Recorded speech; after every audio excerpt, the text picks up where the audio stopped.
Bienvenue dans Coalition, le podcast de Sport Power qui donne la parole à celles et ceux qui font le business du sport féminin. Je suis Sophie Sauvage et j'accueille 2 fois par mois à ce micro des championnes, des entreprises, clubs, institutions pour explorer ensemble l'économie du sport féminin, ses modèles de développement et le chemin pour construire une trajectoire pérenne et ambitieuse pour l'ensemble des acteurs sportifs et économiques. Bonne écoute. Aujourd'hui, pour ce nouvel épisode du podcast Coalition, j'ai l'immense honneur et la joie d'accueillir Laura Georges. Laura a été une footballeuse exceptionnelle, le rock de la défense de l'équipe de France et des clubs dans lesquels elle a joué, et en grande partie le PSG et l'Olympique Lyonnais. 188 sélections en équipe de France, et je vais pas tout dire parce que sinon on n'aura pas le temps pour le podcast. Laura incarne le leadership et l'engagement. Et on va parler aujourd'hui surtout de son après-carrière et de la façon dont elle s'est installée très rapidement dans les instances dirigeantes du football. Bonjour Laura. Bonjour Sophie. Ce que je disais, c'est que dès avant la fin de ta carrière, tu as intégré la 3F en tant que secrétaire générale, ce qui est quand même assez exceptionnel. On peut commencer par ça? Oui, bien sûr, c'est vrai que c'est pas typique, c'est surprenant pour certaines personnes, forcément. En plus, une athlète, j'étais encore en activité, j'étais joueuse du Paris Saint-Germain lorsque j'intègre le comité exécutif de la fédération. Ça a été une opportunité qui m'a été donnée.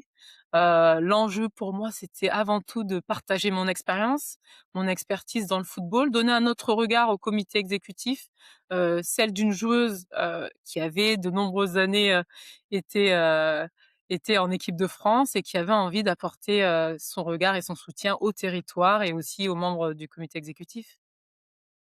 Est-ce que tu t'es sentie écoutée tout de suite? Oui, j'ai eu le respect de mon comité exécutif. Ça part de là dès le début. De mon président, Noël Le Graët, c'est lui qui m'a contacté, c'est lui qui m'a fait confiance.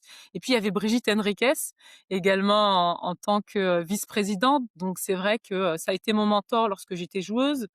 Et on s'est souvent suivis durant ma carrière puisqu'elle était, à un moment donné, chef de délégation de l'équipe de France féminine. Donc j'avais au sein de mon comité exécutif beaucoup de bienveillance et de soutien. Oui, tu as joué plusieurs coupes du monde, dont celle de 2011, au cours de laquelle on est allé en demi-finale, notre meilleure performance jusqu'à maintenant. Tu parles de Brigitte Henriques en tant que mentor, et on reparlera de mentorat après parce que c'est très important pour toi. Hem, moi, ce que je comprends, c'est que quand on arrive dans une instance, comme ça, le comité exécutif de la 3F, il faut aussi faire sa place. Donc là, tu dis: «Je me suis sentie écoutée», mais tu avais aussi le bagage qui te permettait de faire ta place.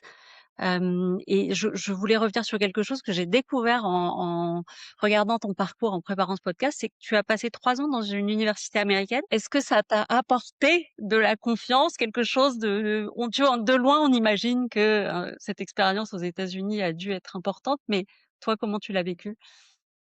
Si c'est pour revenir sur l'expérience aux États-Unis, déjà la raison pour laquelle je suis partie aux États-Unis, c'est parce que, j'ai eu une bourse pour, être étudiante à Boston College.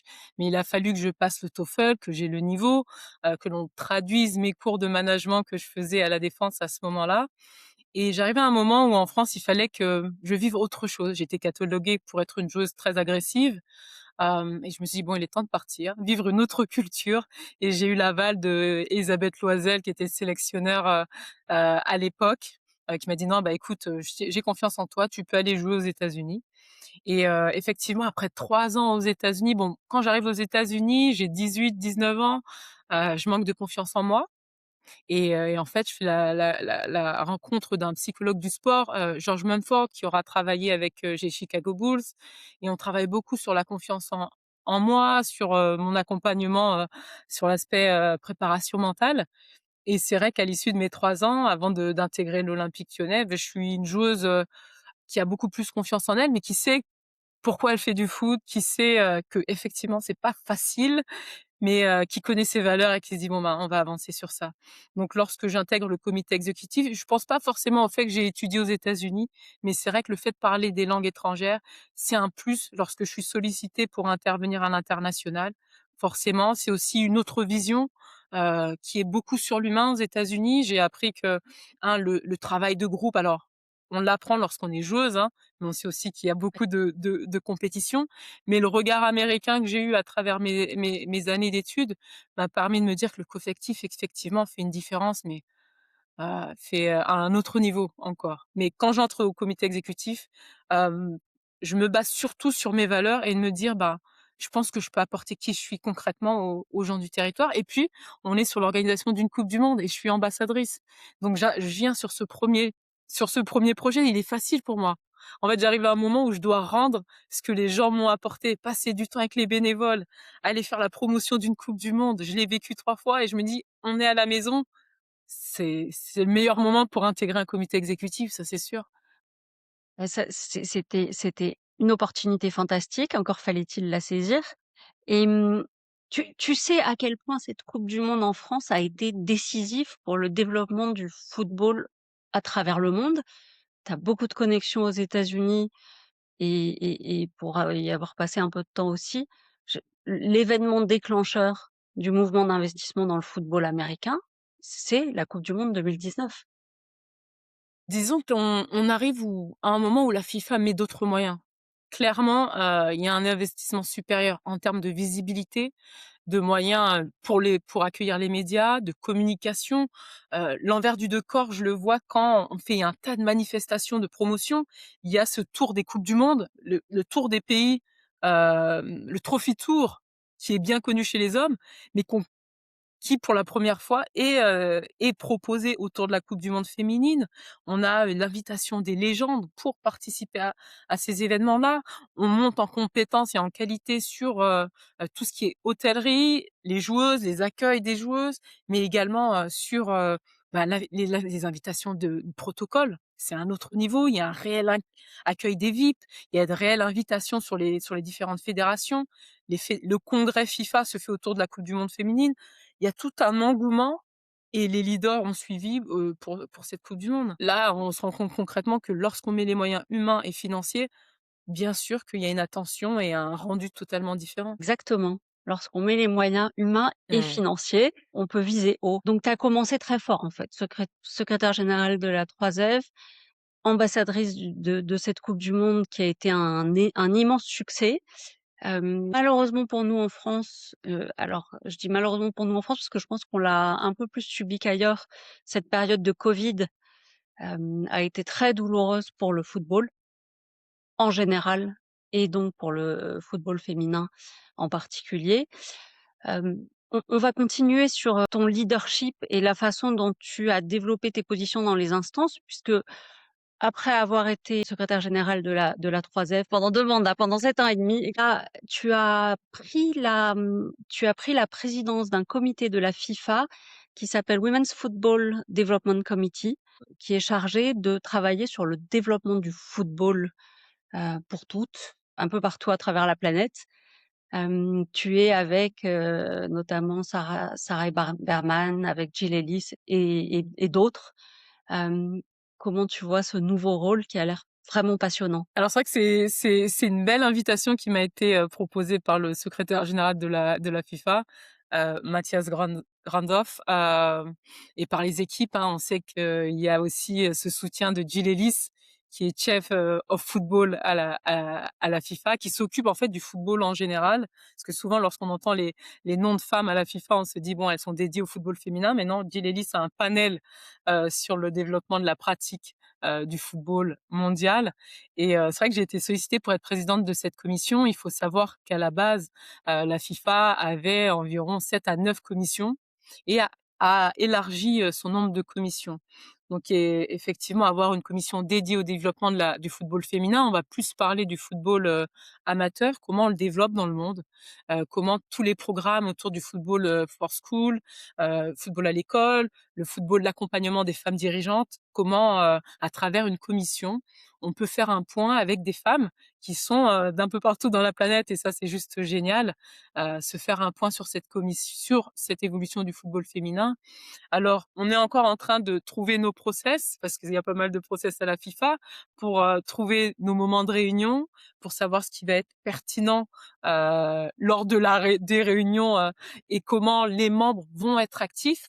La feuille de route, comment nos membres, elles, hors de nos réunions, puissent impacter leur propre territoire.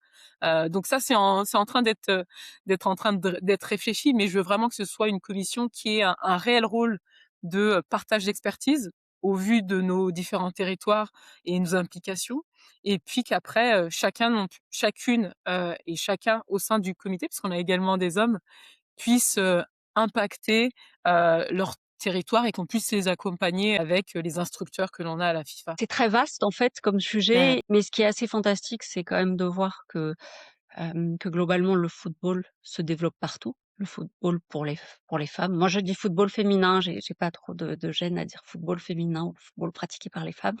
Heu, mais ça se développe partout. Nous, on le voit à travers les coupes du monde, avec davantage d'équipes qui sont compétitives, mais tout ça, ça vient, de ce qui se passe à la base. Plus il y aura de filles qui joueront au foot, plus ça sera intéressant au plus haut niveau et surtout, on sait que le sport est super important et il y a pas de raison que le sport majeur, du monde, heu, ne soit pas aussi un terrain d'expression pour les filles et pour un maximum de filles sur la planète. C'est sûr, faut surtout pas oublier qu'en fait, le rôle de fédération, de confédération, c'est de donner les meilleurs moyens pour la pratique.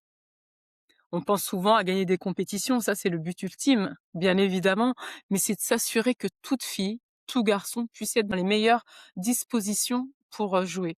Qu'ils aient un espace de sécurité, qu'ils puissent avoir des entraîneurs compétents et les confédérations comme les fédérations doivent aussi mettre ce cadre juridique pour qu'on puisse être dans un espace de fair play et effectivement, la compétition, c'est le résultat final, c'est les titres, c'est le résultat final et on sait que grâce à ces compétitions, l'argent est reversé pour le développement de la pratique. Mais l'enjeu, c'est de mettre toutes ces conditions, pour que nos jeunes filles, nos jeunes garçons, nos garçons puissent jouer librement.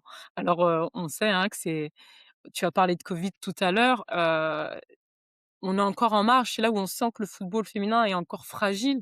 C'est que dès lors qu'il y a un Covid, dès lors qu'il y a des problèmes, financiers, c'est les premiers à être impactés, c'est la pratique féminine et donc tout l'enjeu de créer un système qui permet d'être, on dit sustainability en anglais, mais C'est ça, d'être toujours, heu, de pouvoir toujours pérenne. fonctionner pérenne, quelle que soit la problématique financière ou sanitaire ou autre. Et donc on en arrive un peu, à l'importance justement de construire des modèles économiques qui fonctionnent, parce que finalement il y a pas, il y a pas d'impact, il y a pas de développement sans modèle économique qui fonctionne. Ce qu'on a souvent oublié dans le football féminin, c'est qu'il fallait investir, pour que ça se développe.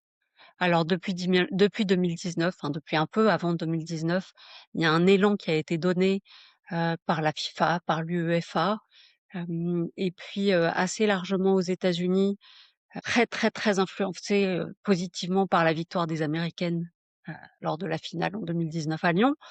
Puis, on voit les Anglais, les Anglaises, voilà. Donc on sait qu'il faut bâtir des modèles économiques qui fonctionnent et pour bâtir des modèles économiques qui fonctionnent, il faut avoir confiance en l'avenir et il faut aussi investir et sans attendre le ROI, dans les 2 ans ou dans les 3 ans. C'est une vision à long terme, en fait, qu'il faut porter et toi qui es vraiment en prise avec ces instances mondiales, c'est ça la réflexion aujourd'hui qu'il y a? C'est vraiment une vision à long terme qui se développe pour se donner le temps de construire quelque chose qui fonctionne et qui va, irriguer tout l'écosystème, en fait. En tout cas, si au niveau des clubs, ça peut être plus ou moins compliqué pour les présidents de clubs d'investir et d'avoir cette vision stratégique, à long terme, en tout cas peut-être en France ou en Europe, c'est le rôle des confédérations, des instances internationales de montrer la voie. On sait que ONU Femmes et d'autres organismes montrent l'avant en disant voilà, on sait qu'il y a des disparités hommes-femmes dans le milieu du sport. Il va falloir protéger nos femmes, il va falloir investir dans le sport féminin. Donc il y a déjà ces organismes internationaux qui rappellent qu'effectivement, ne surtout pas mettre de côté nos filles. Après effectivement au niveau, heu, professionnel, là c'est le rôle des confédérations, de se dire, au-delà d'être sûr d'assurer, notre base sur le bon développement de notre base, c'est de se dire, ben, il y a une professionnalisation, il y a aussi un chemin à donner à nos filles, parce qu'effectivement, si on ne veut surtout pas essouffler notre pratique, il faut aussi leur donner une vision à long terme. Donc c'est vrai que l'investissement de la FIFA, l'investissement de l'UEFA et des autres confédérations pousse, en tout cas, donne un élan normalement au club pour se dire: «Ah oui, nous aussi, il faut qu'on investisse». J'ai toujours l'exemple, de l'évolution de notre Ligue des champions, et lorsque j'étais au Paris Saint-Germain et que je vois un de nos directeurs et je lui dis, il me dit: «Mais Laura, vous êtes sûre que la Ligue des champions a le même impact que la Coupe de France, que le championnat de France?» Et je lui dis: «Mais comment ça? Le championnat de France est peut-être plus important que la Ligue des champions féminine?» Je lui dis: «Non, il faut, mettre les moyens pour qu'on aille gagner aussi cette Ligue des champions». Et il s'avère que lorsque j'ai eu cet échange, la même année, on était en Ligue des champions féminine avec le Paris Saint-Germain. Et là, à l'issue du match, il me dit: «Ah ouais, on comprend mieux». Donc effectivement, on sait que lorsque les confédérations investissent, lorsqu'il y a ces montées, ce développement des compétitions internationales, ces prize money aussi, et ben, ça pousse les clubs à se dire: «Ah oui, ah c'est du sérieux». Malheureusement, je le caricature ainsi, mais de se dire qu'avec l'évolution des compétitions, les gens se rendent compte: «Ah oui, il y a un réel, il y a un intérêt, on peut avoir peut-être un retour, financier», mais aussi parce qu'il y a aussi beaucoup d'images, hein, à ce haut niveau. Il y a des clubs qui sont à se dire: «Bon, bah, peut-être qu'on perd de l'argent, mais il y a un réel enjeu d'image et voilà pourquoi il faut qu'on investisse dans le foot féminin». Maintenant, on a des présidents audacieux. Jean-Michel Aulas, il a été audacieux en se disant: «Quoi qu'il arrive, si je mets les moyens humains, si je mets les moyens financiers, on est capable d'y arriver», et j'y crois fortement.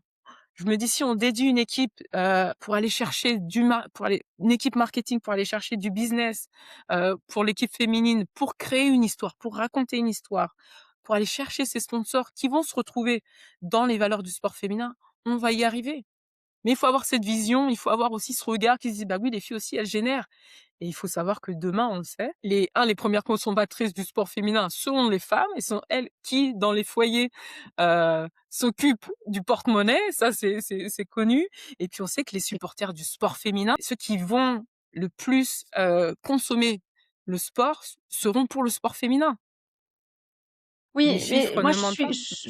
les chiffres ne mentent pas, et ce qui est très intéressant en fait, c'est de rappeler qu'il faut construire avec une vision, avec des investissements et avec des équipes qui travaillent, en dehors du terrain. On a tendance à l'oublier un peu en France, mais si on n'a pas du marketing, du commercial, de la communication et toutes les bases associées en fait au développement d'un club, féminin, on peut pas aujourd'hui vendre une équipe féminine comme, la petite sœur. C'est quelque chose qui ne donne pas tout son potentiel, alors qu'il y a tant d'histoires à raconter et tant d'élan à donner. C'est vrai qu'on a des modèles en Angleterre ou aux États-Unis qui fonctionnent, qui sont assez ambitieux et qui fonctionnent.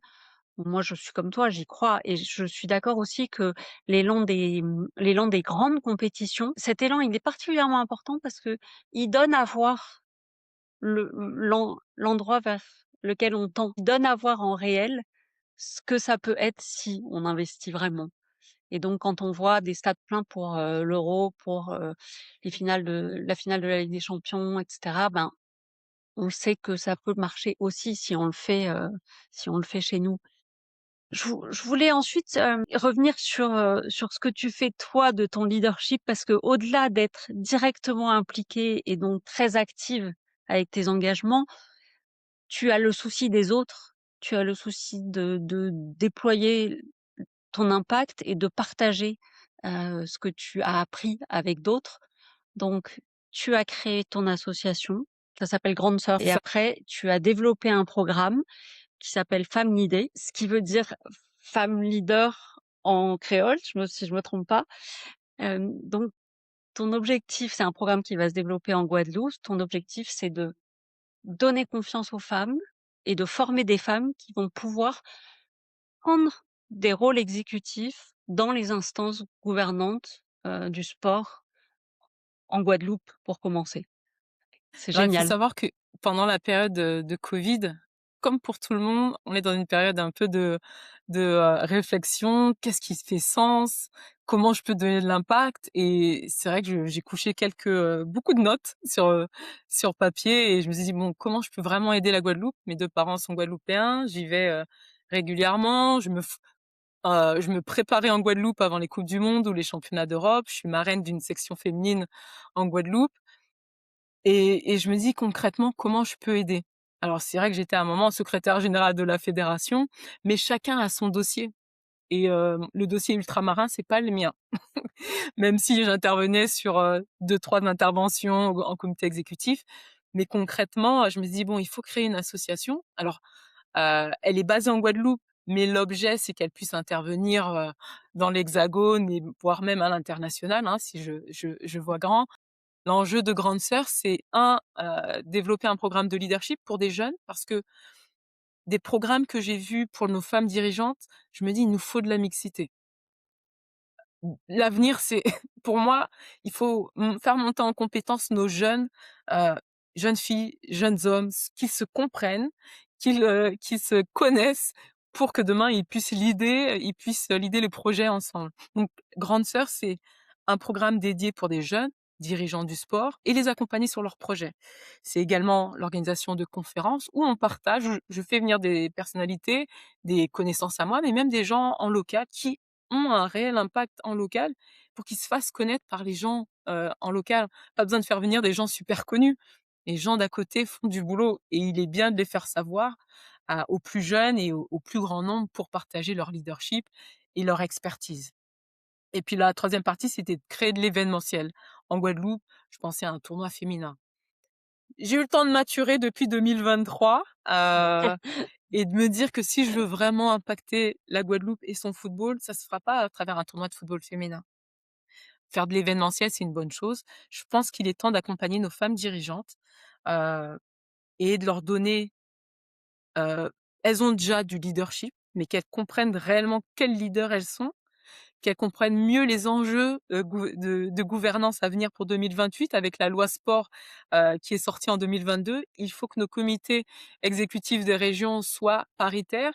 Donc je me dis: il faut qu'on les accompagne, il faut elles soient dans les meilleures dispositions, peut-être pour former leur liste ou en tout cas se dire: «Je suis prête» ou bien taper à la porte et dire: «Oui, j'ai les compétences aussi». Et puis au-delà de ça, c'est de les accompagner sur des projets concrets et qu'elles puissent délivrer, des projets concrètement pour la Guadeloupe. Donc j'ai terminé mon mandat à la fédération et je me suis dit: «Bon, bah, il est temps de lancer l'association» et c'est très bien. La FIFA lance un projet Impact Social Player, un impact pour les joueurs, pour les joueuses et ils m'ont dit: «Laurès, on est est-ce que tu seras intéressée?» J'ai dit: «Bien sûr, il est temps que je lance mon association officiellement» et c'est chose faite. Voilà, j'étais avec une cohorte d'athlètes, de s des super athlètes, des super joueuses qui, elles, ont tout un projet pour leur continent ou pour leur club et j'en fais partie et ça a été juste une richesse, exceptionnelle. Est-ce que tu as un financement de la FIFA pour ce projet?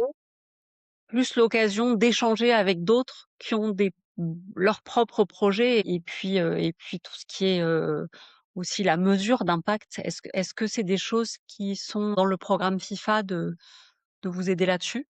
Et il est riche et il fait vraiment une différence dans l'ensemble de nos projets, heu, construits ou pas construits, parce qu'il y a des joueuses qui arrivent avec un projet à construire. Moi, j'ai eu la chance, le projet était quasiment ficelé et en fait, on est coachés. Donc chaque joueuse est coachée, on est par groupe et individuellement, on est coachés pour nous accompagner sur notre projet. Alors après, il y a une partie où il faut aller faire le boulot, hein. J'ai la chance d'être accompagnée par un collaborateur avec qui on bosse depuis des années, mais au-delà de ça, il fallait que j'aille chercher des partenaires. Il fallait que, je développe mon propre programme pour nos femmes dirigeantes. Là, je suis en train de finaliser, mes instructrices et instructeurs pour le programme. Et il faut savoir que le programme, c'est 2 sessions en présentiel en Guadeloupe. C'est du coaching, en ligne, et je suis devenue coach professionnelle en 2023, donc j'accompagnerai ces femmes personnellement. Kenny Jean-Marie sera un de mes instructeurs sur la gouvernance du sport. Romuald Nguyen, mon collaborateur à la fédération, qui lui est chargé des dossiers lorsque la fédération devait présenter un dossier pour organiser une coupe du monde ou un championnat d'Europe. Donc voilà, j'ai des experts et puis des gens en Guadeloupe aussi. Il est important d'avoir des gens en Guadeloupe. Donc on est coachés. Bien sûr, un programme comme ça est intéressant, mais il faut le mesurer. Donc on a aussi nos indicateurs de mesure qu'on a créés nous-mêmes en se disant: «Bah, on va avoir 3 cohortes, 3 promotions. Qu'est-ce qu'on va mesurer? 1, lorsqu'elles arrivent, quelle confiance elles ont et au bout du programme, quelle confiance elles sortent. 2, on va créer le premier network de femmes, le premier réseau de femmes dirigeantes du football en Guadeloupe. Mais je veux que ce soit dans la durée un réseau de sport dirigeantes, hommes et femmes. Voilà. 3e aspect, c'est savoir, en fait, combien de femmes vont rentrer dans des comités exécutifs de la Ligue de Guadeloupe de football, mais pourquoi pas aussi dans le comité, olympique guadeloupéen. Et puis, il y a un enjeu de faire monter en puissance, des jeunes dirigeantes. Donc on va recruter à travers nos années, des 18-25 ans, et qu'elles puissent être nos dirigeantes de demain. Voilà. Et il faut savoir qu'à chaque fin de promotion, on organisera, une table ronde pour le leadership dans la Caraïbe, faire venir des gens impactants, hommes et femmes, qui font une différence pour l'évolution des femmes et du leadership, aux Antilles. C'est passionnant. Donc ça, là, c'est un programme qui est parti pour 3 ans, qui a pas forcément de raison de s'arrêter après. Il faudra toujours former des dirigeants, ne serait-ce que pour, développer la confiance en soi. Bravo. Ce qui est assez fascinant, c'est que tu mets vraiment l'impact au cœur de tout ce que tu fais et tu le mets aussi dans un autre projet dans lequel tu participes, qui est, un peu l'incarnation du projet, ultra disruptif, avec le modèle économique le plus étonnant, mais qui bouscule les codes. Et ce projet, c'est le World Sevens Football. Tu fais partie du Player Council ou Player Committee, je sais plus comment il s'appelle, aux côtés notamment de Tobin Heath, Caroline Seger et d'autres. Donc le World Seven, c'est un nouveau format de foot à 7 qui réunit les meilleurs clubs du monde sur des étapes géographiques. La première a eu lieu au Portugal en mai, la deuxième a eu lieu en décembre en Floride. Donc la première, c'était des clubs européens, la deuxième, c'était des clubs américains, canadiens, états-uniens, mexicains, brésiliens et colombiens.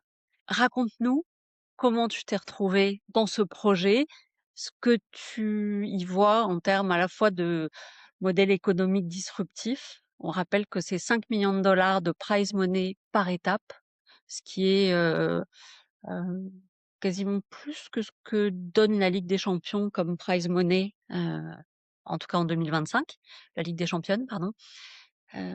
Et donc toi, tu as un rôle assez particulier dans ce programme. C'est vrai que, c'est un peu atypique. Moi, je finis à la fédération en décembre. Je suis sollicitée en février par la gouvernance de World Seven, et qui est en train de créer, effectivement, tu l'as dit, un projet, une compétition disruptive. On se dit: «Bon, ben, c'est un peu l'élite du football féminin qui se réunit avec un gros prize money, avec, des infrastructures de qualité, une organisation de qualité». Je sors de la culture fédérale qui est: on reverse l'argent pour le foot féminin, pour les plus jeunes. Donc, lorsqu'on me sollicite, je dis: «C'est très bien, mais ça va continuer à profiter à ceux qui ont les moyens». Je leur dis ça. Et j'en parle avec les player advisors qui sont Toby Neath, qui sont, Anita Asante d'Angleterre, Caroline Seeger de Suède, et puis on a Kelly O'Reilly américaine. Et chacun, on donne nos motivations parce que j'étais pas encore sûre d'accepter le projet. Et elles me disent: «Mais en fait, on va créer quelque chose de nouveau, et quoi qu'il arrive, il faut savoir que même les équipes élites, elles ont pas forcément les plus gros moyens. Les joueuses n'ont pas forcément les meilleurs salaires ou des conditions, top». On parle beaucoup de l'élite, mais on parle pas des jeunes qui sont dans les clubs pro, qui sont peut-être pas dans les meilleurs contrats. Donc ça, c'est leur argument quand je parle aux filles et je leur dis: «C'est très bien, mais ça ne m'aide pas pour le le reste du football féminin». Donc ça a été beaucoup de réflexion de ma part et de me dire: «Qu'est-ce que je veux apporter à ce groupe? Qu'est-ce que je veux leur apporter?» Oui, c'est bien parce que j'ai une expertise, donc ça peut-être ça valide aussi pour eux de se dire: «On a un vrai player advisor avec des gens qui comprennent les enjeux aussi d'être dans une gouvernance, le football de base, le football élite». Et je me dis: «Bon, moi, je trouve que votre tournoi, il est très intéressant, mais qu'est-ce que vous allez apporter de plus?» Alors c'est vrai, beaucoup de moyens. Qu'est-ce qu'on peut apporter avec les moyens que l'on a? Parce que c'est effectivement, c'est la famille Mackenzie, des philanthropes qui ont investi à Gotham City, qui ont, investi aussi à Chelsea une partie de leurs moyens et heu et je dis: «Bon, je pense qu'on peut faire vraiment de l'impact». Et moi, l'enjeu et de ce projet, il est intéressant si on fait de l'impact et qu'on laisse une trace pour les jeunes, si on les inspire. Parce que créer un événement où on vient, on part, on a des coupes du monde, on a des championnats d'Europe, on le fait. On va rajouter un tournoi effectivement, les familles vont venir, c'est très bien. Mais si on peut faire profiter aux communautés, parce que c'est un tournoi qui est censé être, un peu worldwide, un peu à travers le monde, Itinérant, c'est utilisons ça, ouais. l'impact itinérant et d'impacter localement. Donc du coup, sur la première année, on est parti sur un programme, on va impacter en local des équipes. Donc on était au Portugal, c'était autour de la Ligue des champions féminines parce qu'il fallait aussi avoir un moment de, promotion autour d'un gros événement phare. Pas forcément évident, je sais pour l'UEFA de se dire: «Bon, bah, il y a un gros tournoi qui arrive à côté de nous». Je comprends tout à fait. Mais nous, on se dit: «Bah, il faut, c'est le moment où il va y avoir du monde» et au bout du compte, je pense que c'est un peu les peurs et les débuts du foot féminin qui voient que, eh ben, on peut aussi créer de l'événement hors des confédérations et c'est là où on va se dire: «Non, en fait, plus il y a d'événements, même si on sait qu'il y a les enjeux d'avoir du temps de repos pour les joueuses, mais de se dire: "Mais en créant de l'événementiel, on crée une nouvelle dynamique, une nouvelle image, on crée du business heu, en termes de social media". Là, on a une autre dynamique, du viewership qui continue à avancer. On met en valeur des talents, des championnats, donc il y a tout cet enjeu. Mais au-delà de ça, donc du coup, l'impact social qu'on fait, on invite des clubs en local. On les fait rencontrer les player advisors, nous-mêmes joueuses, pour partager notre expérience. On leur a fait faire un tournoi, et on a adoré ce principe de partager, faire un tournoi. J'ai même joué avec les filles les ont coachées également, leur donner de la force, partager d'expériences et puis on a récompensé 3 associations qui sont sur le leadership des femmes au Portugal et qui sont sur, le développement de la pratique féminine. Donc on se dit: «Comment on mêle, business et impact social?» Sur la deuxième édition, on a développé un vrai produit qui s'appelle Rising Seven, qui est un tournoi où on invite des équipes, à se Jeune. rencontrer et des jeunes, voilà, ils venaient, rencontrer les joueuses et lors du tournoi, il y a même eu des célébrations avec les joueuses, elles étaient très proches des équipes pro et on a toujours continué sur l'aspect où on reverse et on accompagne 3 associations, sur l'impact social, le leadership féminin. J'ai vu les images et c'est très inspirationnel aussi, en fait, évidemment, de vous rencontrer pour des jeunes, c'est un moment formidable et pour avoir discuté, au Portugal avec une des équipes, d'une des associations récompensées, mais il y avait une énergie folle, en fait. Ils se sont sentis, soutenus, intégrés dans un mouvement mondial d'un coup. C'est-à-dire que leur association locale s'est sentie, hyper valorisée, portée et on sait que c'est dur, hein, de porter des associations, donc un coup de boost et un éclairage comme ça,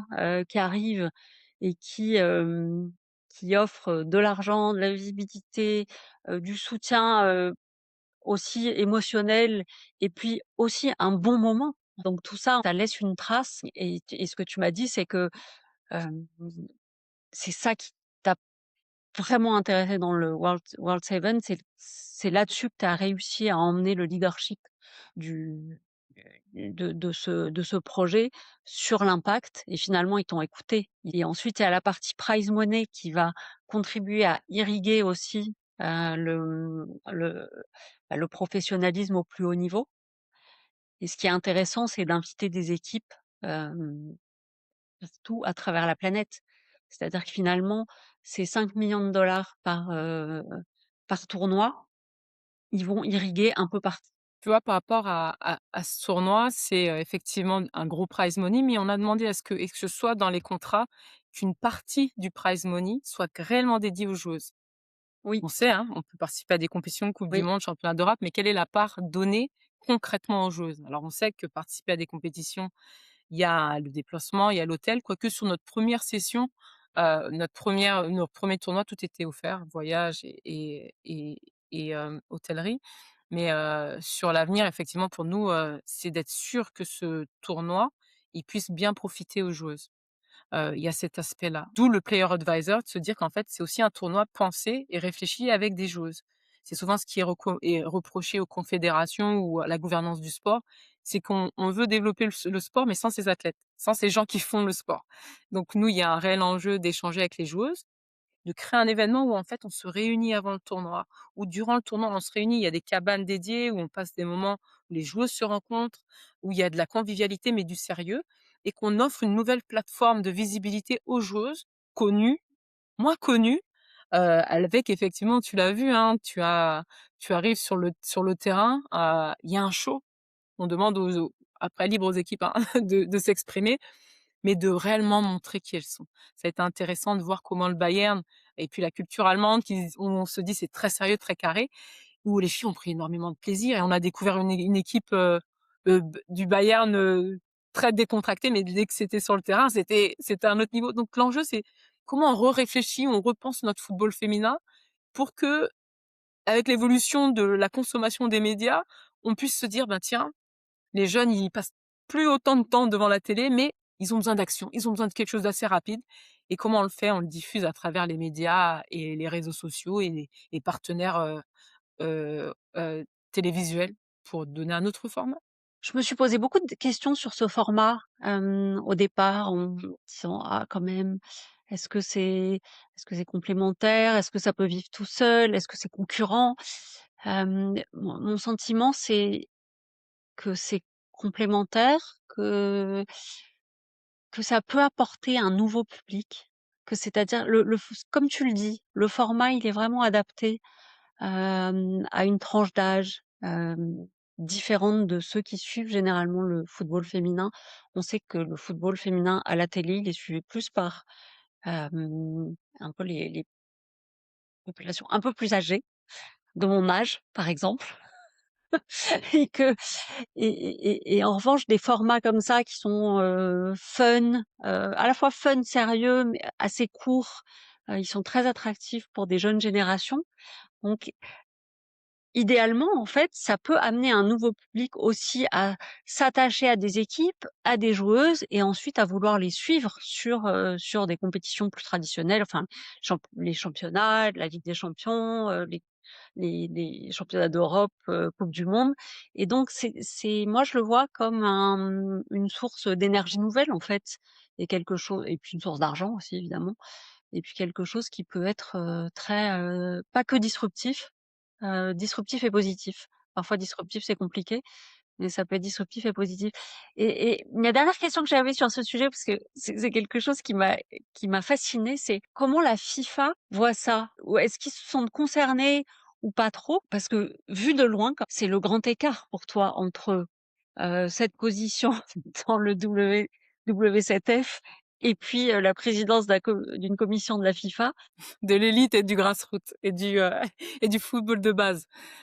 C'est Hem, génial. c'est c'est génial, c'est génial de toucher à tout parce que tu vois l'envers du décor et tu vois les enjeux.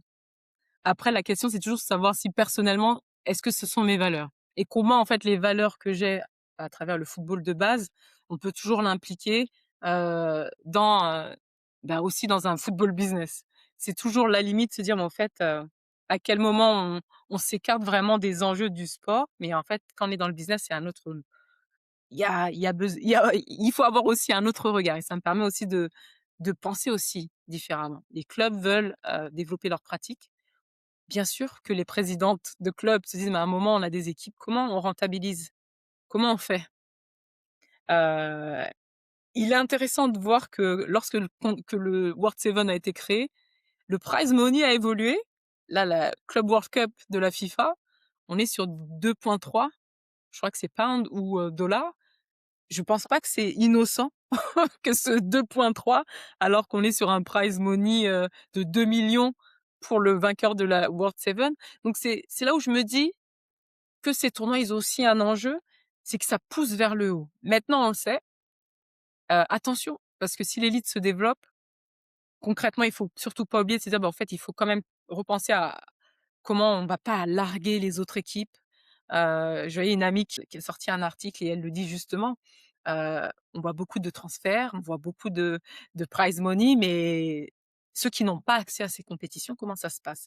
Et tu m'as posé la question, sur comment le voit la FIFA et l'UEFA. Alors, ça a été un peu compliqué pour l'UEFA de voir la compétition arriver autour de la Ligue des champions, mais je peux comprendre parce que c'est nouveau, parce qu'on se dit: «Mais est-ce qu'on nous prend pas notre, notre force de communication, notre événement?» Ça, c'est les débuts, hein, quand tu connais pas trop les enjeux des compétitions. Mais en fait, tu dis que non, chacun est censé se tirer vers le haut. Les filles qui participent au tournoi, ont déjà perdu en Ligue des champions. Au contraire, normalement, des fans viennent pour le tournoi et vont ensuite à ta finale. On va pas Les gens ne vont pas venir sur un tournoi et se dire: «Bon, bah, un jour près, on va pas sur la finale». Non, au contraire, je pense que ça amène du monde ensemble. Ben, tu sais, la FIFA et l'UEFA n'avaient pas grand-chose à dire parce qu'on est sur un format de 7-7. Donc ça ne rentre pas dans les, contrats, dans les problématiques de se dire: «Bah, c'est du foot à 11». Non, mais c'est une compétition supplémentaire. Oui, les gens peuvent se dire: «Oui, c'est un calendrier encore, supplémentaire», mais la problématique, c'est pour World Seven, en fait. C'est de trouver son économie pour développer ce programme. Mais pour les autres, c'est juste se dire: «Tiens, c'est une compétition supplémentaire, une opportunité supplémentaire pour faire du business pour le football féminin». En tout cas, ce qu'on voit, c'est qu'il y a une tendance quand même assez forte. On a les chiffres, on voit que ça se développe vraiment. Toi, tu as bien sûr gardé un œil sur la France. Dernière question avant mes 2 questions signature. Hem, Qu'est-ce qu'il nous faut en France pour que ça bouge vraiment? On voit quand même qu'il y a des écarts, entre, bah, Michel Kang à OL Lyon qui investit énormément et qui, avec une équipe qui a quand même tendance à dominer assez fortement. Hem, on a quand même des équipes qui progressent, avec des matchs qui deviennent quand même beaucoup plus intéressants, par rapport à il y a quelques années. Je trouve qu'il y a une densité et puis on a des clubs qui travaillent bien. Mais qu'est-ce qu'est-ce qui peut être le déclencheur d'un vrai mouvement d'investissement? Est-ce qu'il faut gagner la coupe du monde forcément? Moi, j'avais le sentiment, et je te pose cette question de manière un peu provocatrice parce que, je C'est pense toi pas qui es qu'on au gagne cœur la du foot coupe du monde. féminin. Mais je Tu l'as pense vu pas aux États-Unis. mais tu sais, on gagne pas la coupe du monde par hasard, en fait. C'est une Mmh. construction. Mmh. Oui, on peut avoir de la chance, sur 1 ou 2 matchs et ça tombe du bon côté. Mais moi, j'avais le sentiment que la victoire des Anglaises en 2022, puis à nouveau en 2025, c'était plus chanceux, mais en 2022, j'avais l'impression que c'était plus une construction et comme la victoire des Anglaises en rugby, tu vois? Donc qu'est-ce qu'on peut faire nous pour déclencher vraiment le changement? Avant de répondre à la question, je me dis: «Qu'est-ce qui fonctionne?» Et tu l'as dit, championnat anglais, il est intéressant parce que, quand on parle football européen et évolution de la pratique, à un moment, la France, on était en avance. Je te dis ça dans le sens sportif. On était au-dessus, au niveau sportif, en termes d'infrastructures et on reviendra sur les infrastructures. L'Angleterre, doucement, a développé son modèle économique qui sort de l'Europe. Tu connais la semi-professionnalisation. Heu, Ils ont eu aussi un mouvement où les gens ont eu de l'audace, il y a une vision stratégique, une vision à long terme. Donc lorsque l'Angleterre gagne et se dit: «On met tous les moyens humains, on fait venir une des sélectionneurs renommées d'Europe, on va aller jusqu'au bout pour aller gagner ce championnat d'Europe», mais ils sont déjà prêts. Leur ligue professionnelle, semi-pro est prête. Au niveau des médias, ils ont déjà créé leur engouement. D'avoir gagné, cette compétition, bah, ils étaient prêts, les stades étaient prêts, les C'est ça. licences clubs, les clubs accueillent des gens dans les meilleures conditions. Donc ils étaient prêts. Ils ont gagné, ils avaient ce qu'il fallait pour accueillir le public, pour, en termes de promotion, et les gens avaient déjà, tous les moyens, la télé, les réseaux sociaux, les clubs sont structurés, les gens ont investi humainement dans les clubs professionnels. Hem Et nous, en France, lorsqu'on organise notre coupe du monde, on est sur une autre culture. on a préparé nos clubs à accueillir nos jeunes. On avait 3 objectifs lorsqu'on faisait cette promotion auprès de nos clubs. C'était tout club qui souhaitait former ses femmes dirigeantes, parce qu'on voulait avoir beaucoup plus de femmes impliquées. Heu, on offrait, des formations pour l'arbitrage, pour les femmes dirigeantes. Pour tout club qui souhaitait créer un clubhouse ou des infrastructures de club, des nouveaux vestiaires, on abondait, sur ces aspects-là. Et puis pour toute section féminine, créée, on offrait du matériel. Donc si on venait à gagner la coupe du monde ou quelle que soit la qualité, et on a organisé une très belle coupe du monde, hem, les clubs ont vu une augmentation de 16-17 de leurs licenciés. Donc les installations étaient prêtes, il y avait pas de souci, la base était prête. Mais au niveau professionnel, il y avait encore un décalage, d'où la création de la ligue, du comité dans un premier temps, et puis après de cette ligue professionnelle. Est-ce que je te Qu'est-ce qui manque à notre football féminin français? Je dirais tout, et je dis souvent, hein, il faut être patient, parce que pour moi les bases elles sont saines. Dans le championnat, quand j'entends qu'on crée des académies, je me dis qu'effectivement l'Angleterre elle est en avance, mais lorsqu'elle gagne en 2022, les filles écrivent un courrier quand même au gouvernement pour dire: «Le football anglais, il parle pas à tout le monde, il parle pas aux petites filles qui ont moins de moyens, qui n'emmènent pas dont les parents n'emmènent pas sur les détections». Donc nous en France, on a la chance d'avoir un fonctionnement de recrutement que les Anglais nous envient. Moi, j'ai eu beaucoup d'Anglaises qui disent: «Mais comment vous faites pour recruter et avoir autant de diversité?» On a le talent en France. Moi, j'ai pas peur pour l'avenir. Les structurations, les académies, elles sont là. Maintenant, est-ce que nos clubs français, est-ce que notre modèle économique européen, il faut pas un peu le bousculer? Et c'était intéressant de voir, Alison Pinault qui dit à un moment, il faut faire des il faut peut-être faire avec ceux qui ont les moyens. Parce que le football féminin ou le sport féminin, on peut pas peut-être avoir sur les mêmes, fonctionnements que les hommes, avoir le même modèle économique. Mais il faut des gens qui soient audacieux. Il faut se dire: «J'ai besoin de quelqu'un pour aller chercher mon marketing, il me faut quelqu'un pour communiquer, il faut des gens créatifs si on n'a pas les moyens». Et j'aime ce que je vois à Nantes. Nantes, c'est 3 stades, plus de 13 000 personnes sur 3 gros matchs. Moi, j'aime ça. Parce qu'en fait, Nantes, on les a pas vus venir, mais ils communiquent bien sur leur équipe féminine. Donc je me dis, si on a des gens créatifs, alors il faut être bon, mais une petite stratégie. Oui, il faut des moyens, il faut pas avoir peur. Il faut mettre il faut y aller. Mais c'est de l'investissement, hein, comme tout projet. Si on n'investit pas, ça vient pas comme ça. Et on peut être championne du monde, il faut y croire. Mais il faut aussi gagner des titres, ça aide, mais il faut structurer, il faut bien structurer. Et la Fédé, je pense qu'elle fait un bon boulot de structuration. Maintenant, il faut que nos présidents de club, allez, mais peut-être qu'il y a d'autres choses à régler. Mais en tout cas, indépendamment des choses à régler, je pense qu'on peut avoir des bases saines d'investissement en disant: «Tant pour notre équipe féminine», et ça bouge pas, et ça bouge pas. Ce dont on a envie, en fait, c'est d'avoir un championnat qui rayonne et où nos talents ont envie de rester et de s'exprimer puisqu'on sait qu'on a, enfin, dans presque tous les sports, on a un niveau de formation qui est absolument fantastique.